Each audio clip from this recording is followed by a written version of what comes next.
Ok.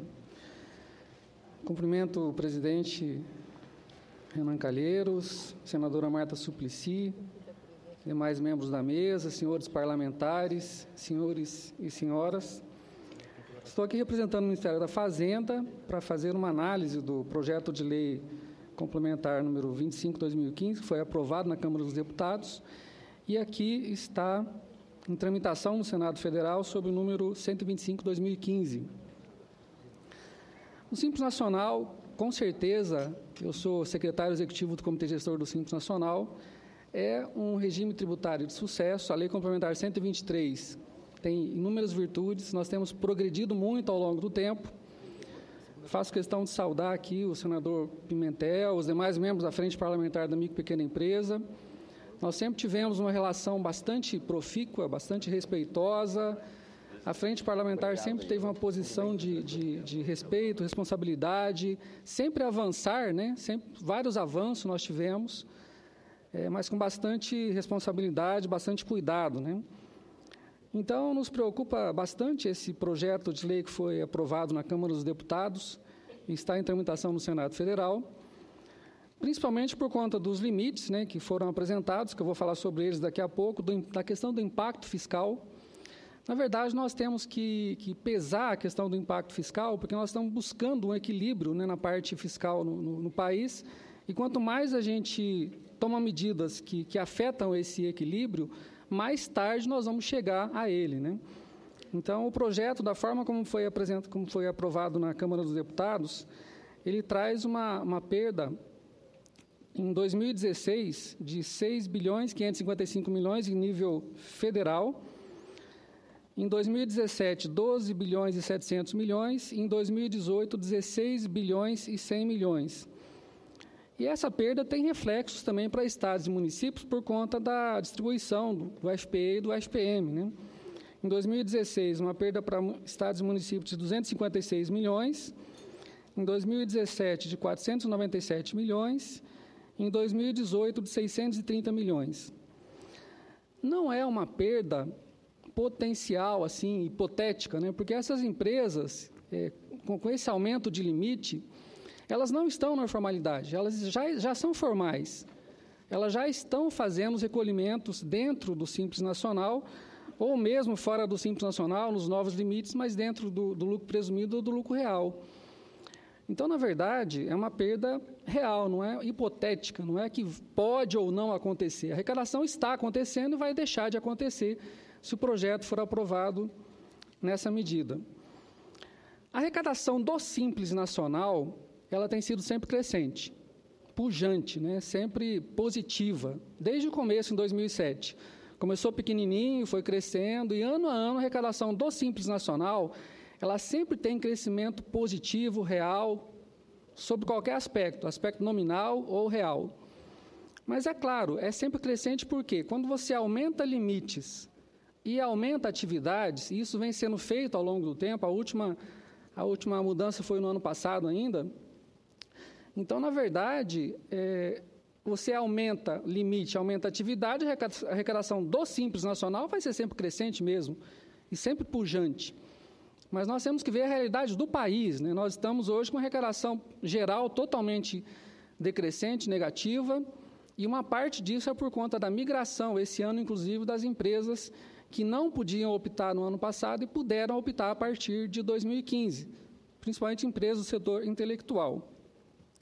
Bom, preliminarmente era isso, a questão do mérito, mas tem alguns pontos no projeto que preocupam muito. O primeiro deles, além do limite em si, é a questão da vigência. Na verdade, eu não sei se por um erro, né, de quem estava fazendo a redação final na Câmara dos Deputados, do técnico que fez a redação final, não se respeitou o acordo de líderes, né, no Colégio de Líderes, onde se ficou certo que a vigência em termos de limites e valores seria toda ela para 2017. Inclusive, o próprio líder José Guimarães, está nos anais, está registrado na Câmara dos Deputados que o acordo foi esse. E na redação final, eu quero crer que tenha sido por erro de quem estava fazendo a redação final, deixou-se uma parte das tabelas, os valores para 2016. Então, primeiro, não se respeitou o acordo de líderes, e segundo, que é impossível se colocar alguma coisa no ar em 2016. É impossível operacionalmente. Nós estamos trabalhando hoje no Ministério da Fazenda para colocar no ar em 2016 as mudanças que foram aprovadas no ano passado, na Lei Complementar 147. E estamos com dificuldade para fazer isso, para colocar o que já se mudou há um ano atrás, que vai entrar em vigor em 2016. Então, operacionalmente, é impossível. Sem contar que eu acho que é primordial a questão do desrespeito ao que foi acordado no Colégio de Líderes da Câmara. Com relação ao limite, a Receita Federal, o Ministério da Fazenda, considera que o atual limite é perfeitamente adequado. Na verdade, adequado, nós não diríamos assim, chegou-se a 3 milhões e 600, né? Falando de limite para a micro e pequena empresa, hoje nós temos o maior limite para a micro e pequena empresa no mundo inteiro. Eu atuo como consultor do Fundo Monetário Internacional em tributação de pequenas empresas, já atuei em vários países do mundo. Quando nós vamos falar do Brasil, eles elogiam muito o microempreendedor individual, e com razão, né? É o nosso maior programa de formalização empresarial do mundo. Mas quando a gente fala do Simples Nacional, o que eles conseguem admirar na gente é a nossa tecnologia, a nossa gestão, essa gestão compartilhada que nós temos com estados e municípios. Aproveito para saudar aqui os nossos secretários de Finanças de capitais que estão aqui, São Paulo, Cuiabá, tem representantes do Paraná, da Secretaria de Fazenda também. Então, eles gostam muito do que a gente faz aqui em termos de articulação política, de trabalho conjunto, gestão compartilhada, tecnologia. As empresas do Simples Nacional, nós calculamos para ela o tributo. Eles apresentam só o faturamento e nós damos o cálculo para eles no aplicativo feito pela internet. Então, eles elogiam muito nisso, mas quando fala de limite, nós estamos muito fora da curva. O maior limite hoje que nós temos para efeitos tributários é o da Espanha, que é 450 mil euros para a tributação de micro e pequenas empresas. Então, o Ministério da Fazenda considera inadequado a questão da alteração do atual limite do Simples Nacional. Para os senhores terem uma ideia, 97% das empresas hoje optantes pelo Simples Nacional, e nós falamos aqui de micro e pequenas empresas, faturam até R$ 1.800.000. 97% das empresas. 2,5% estão acima de R$ 1.800.000. Tá? Na última faixa de receita bruta anual, que é entre 3.423.600.000, nós temos 7 mil empresas, quase nada. Então, o limite é totalmente, o aumento do limite é totalmente inadequado. Quando se fala em R$ 14.400.000, nós temos que pensar o seguinte: como a empresa do Simples Nacional tem um limite extra para exportar, então o limite, na verdade, que hoje é 3.600 e com o limite extra passaria a 7.200, ele seria de 14.400 mais 14.400 para exportar, iria para 28.800.000, 8 milhões de dólares. 9 milhões de dólares. Isso não é pequena empresa em nenhum lugar do mundo. Já não é com 3.600. Com esse valor ficaria inviável. Outro aspecto que tem que ser considerado, a Constituição manda dar tratamento diferenciado para micro e pequena empresa. Certo? Tem que obedecer à Constituição Federal. Agora, quando se coloca todas as empresas do país numa mesma condição, no mesmo patamar, todas são pequenas empresas, nós estamos matando a micro e pequena empresa. Nós estamos colocando tudo na mesma condição, tudo farinha do mesmo saco, poderíamos dizer. Então, aquela empresa que atua no mercado local, lá no interior do Ceará, senador Zé Pimentel, no interior do Paraná, ela não teria, então, o tratamento privilegiado que ela tem hoje para vender para o governo federal, para o estado, para o município. Ela que tem atuação local e regional deixaria de ter essa condição, porque passaria a ter a concorrência de empresa que fatura 28.800.000 por ano. Então, é bastante preocupante a questão do limite, né? A questão da tabela progressiva, ela é bastante interessante. Hoje nós temos um problema mesmo, que é a questão da escada, né? Uma empresa, ela muda de faturamento, ela tem uma escada, sobe muito, né? Ultrapassa 1 centavo e sobe bastante a questão do faturamento. Então, nós achamos interessante como ideia tributária. É claro que isso tem que ser construído. Nós entendemos que isso tem que ser pensado até R$ 3.600.000 para se construir uma tabela progressiva, que respeite a progressividade até 3.600, e é possível construir isso sem perda de receita. Ou, se for ter perda de receita, então estima-se a perda dessa receita, se for construir a tabela progressiva até 3.600, e ver se tem espaço fiscal. Se houver espaço fiscal, se faz. Nós temos que atuar com responsabilidade. Então, a ideia da tabela progressiva é bastante interessante. Outro problema é que o ISS, pelo projeto, não fica limitado a 3.600.000. Nós achamos uma incongruência. Historicamente, desde o início do Simples Nacional, o ISS tem ficado junto com o ICMS em termos de limite. No projeto, o ICMS está permanecendo em 3.600, mas o ISS está indo para 14.400. Para vocês terem uma ideia, na maior parte das capitais do país, com 14.400.000, não sobraria nenhuma empresa de serviços fora do Simples Nacional, das que podem optar. É claro que tem bancos aí que não podem, mas não sobraria nenhuma empresa fora do Simples Nacional para efeitos de ISS na maior parte dos municípios e capitais do país. Isso pode até não retirar receita dos municípios, mas tira poder político, tira gestão, né? Porque deixa de poder fazer a gestão sobre aqueles contribuintes fora do Simples Nacional. Então, preocupa muito. A questão do parcelamento. O parcelamento ele é necessário.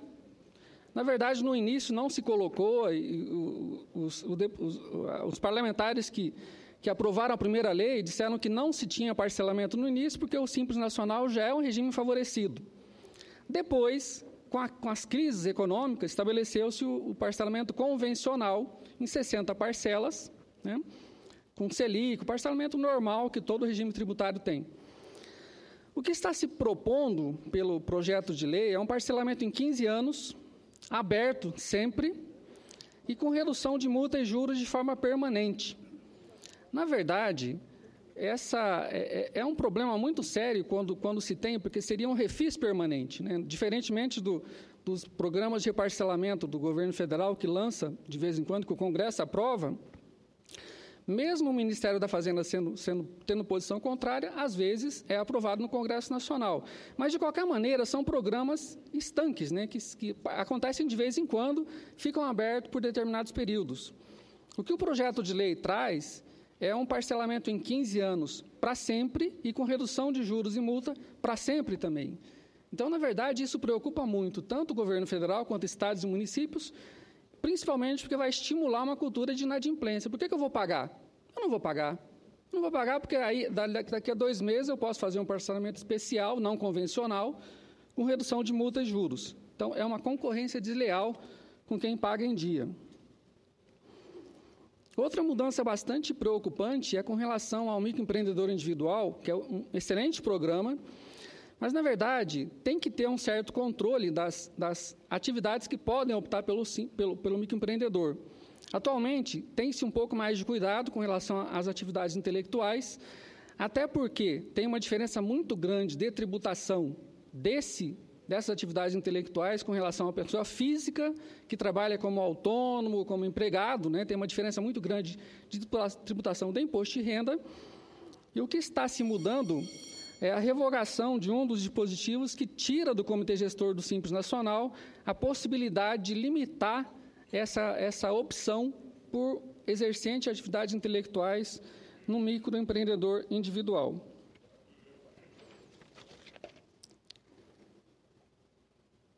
Questão de bebidas alcoólicas. A versão inicial do Congresso, aprovada na Câmara dos Deputados, previa a adesão de bebidas alcoólicas, cervejas, vinhos e licores, produzidos artesanalmente, e, na verdade, teve uma emenda, depois que foi aprovada, tirando essa limitação de produzidos artesanalmente. O Ministério da Fazenda é contrário a essa inclusão de bebidas alcoólicas, até porque, no mundo, na teoria tributária, na realidade tributária do mundo, não se beneficia o setor de bebidas alcoólicas em qualquer regime de tributação. Porque, na verdade, tem-se uma teoria tributária, e é aplicada no mundo inteiro, que quem produz custo social paga, em parte, esse custo social com o tributo. É assim com cigarro, é assim com bebidas alcoólicas, né? Então, a tributação é um pouco mais pesada, em alguns casos. No caso do cigarro, é muito mais pesada, que é uma tentativa do Estado, de qualquer Estado, de trazer pela tributação um pouco desse custo social, né? Então, por isso que o Ministério da Fazenda é contrário à inclusão do setor de bebidas alcoólicas no Simples Nacional. Outro item que preocupa bastante é a previsão de mudança de tributação de alguns setores de serviços para ir de uma tabela mais onerosa para uma tabela mais baixa, inclusive atividades intelectuais, a exemplo de serviço advocatício, arquitetura, urbanismo, tem algumas emendas que prevêem outros sistemas. Com relação a atividades intelectuais, nós somos favoráveis ao fator R, que está previsto na lei complementar. É claro que, verificando a questão do percentual, qual percentual é adequado ou não. O que é o fator R? O fator R mede se determinada empresa é empresa ou não, se ela é empresa ou pessoa física. Se ela for empresa, ela tem uma mão de obra volumosa, ela tem um volume de massa salarial adequado para ser empresa. Uma empresa de serviços, por exemplo, pegamos uma empresa de limpeza. Uma empresa de limpeza tem 60% da sua mão de obra, do seu faturamento em mão de obra.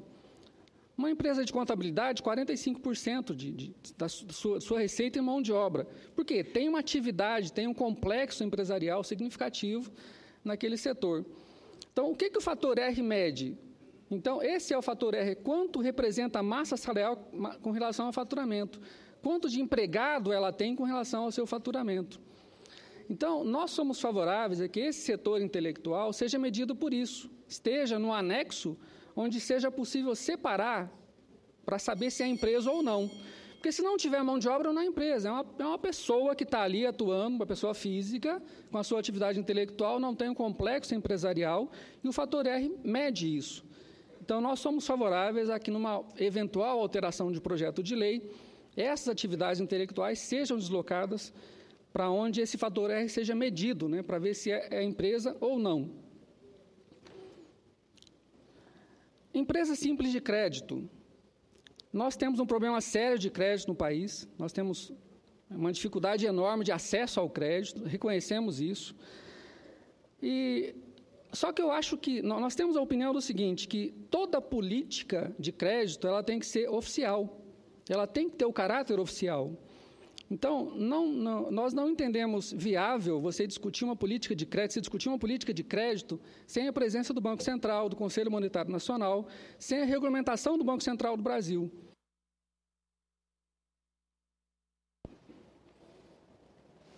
Mais um minuto. Um minuto, ok. Para encerrar, então.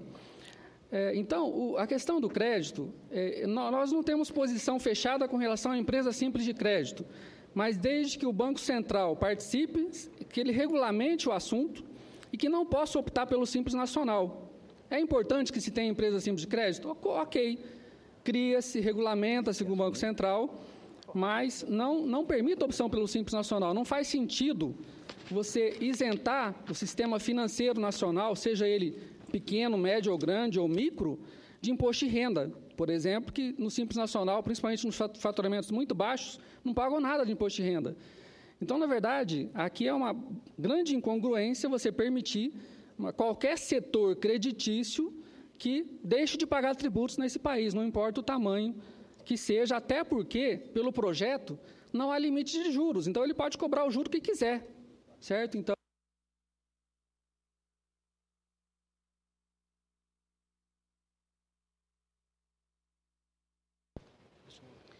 muito obrigada pelo seu depoimento.